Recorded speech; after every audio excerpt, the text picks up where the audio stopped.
Всем привет, с вами iOS и в этом видео я вам покажу, как обойти блокировку пароля на вашем устройстве и получить доступ ко всем сохраненным на нем фотографиям.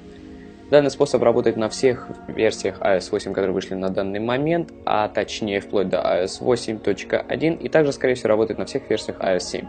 Если это видео для вас, то погнали!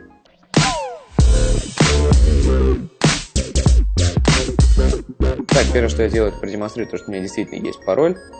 Так, что мы делаем дальше? Мы открываем камеру. Переходим в вкладку «Видео». Дальше наша задача одновременно нажать на кнопку увеличения звука и на кнопку галереи. Внимание, получается далеко не первый раз, это уже не первый дубль, который я записываю. Соответственно, если не получится то, что произойдет дальше, просто выйдите полностью на локскрин и повторите это еще раз. Итак, что мы делаем? Нажимаем одновременно на кнопку увеличения звука и на кнопку галереи. Так, раз, два, три. Нажимаем «Готово». И как мы видим, до сих пор идет запись видео. Если это так и происходит, значит у вас все получилось. Итак, что мы делаем дальше? Дальше мы удерживаем нашу кнопку Home кнопку и тем самым вызываем Siri. И что мы должны делать, это начать с кем-то звонок по FaceTime.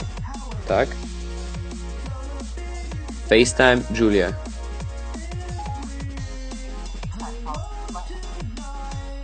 И как только начинается звонок, вы должны сразу же открыть контрол-центр и включить авиарежим. Соответственно, звонок будет продолжать идти, и все, что вам нужно сделать, это просто ждать, пока iPhone или же ваше устройство поймет, что сети нету и так далее, и выдаст ошибку. Это зависит от вашего оператора, как долго этот процесс будет длиться, но максимум, который установлен в системе iOS, это 3 минуты. Соответственно, ждем 3 минуты до того момента, как мы увидим вот такую вот панель. Итак, что мы делаем? Ну, соответственно, наше устройство говорит нам то, что бла-бла-бла FaceTime недоступен, так как нет сети, что логично. Так, что мы делаем дальше? Нажимаем ОК и нажимаем «Оставить сообщение».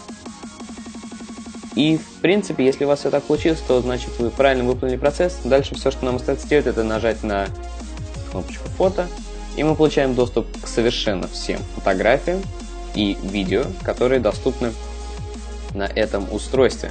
Также, если у вас подключен фотопоток iCloud или iCloud Photo Beta, вы также получаете доступ ко всему.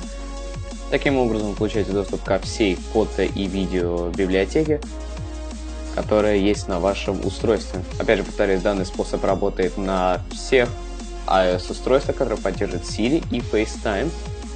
И чтобы обезопасить себя от этого способа, да, единственное, что можно сделать, так это выключить Siri и ждать обновления от Apple, которая выйдет довольно скоро, надеюсь. Ну а на этом все. С вами был iOS. Если это видео было вам полезно, то подписывайтесь на мой канал и ставьте лайки. Пишите ваши вопросы в комментариях, я с удовольствием на них отвечу. Ну и все. Еще раз спасибо за просмотр. Всем пока.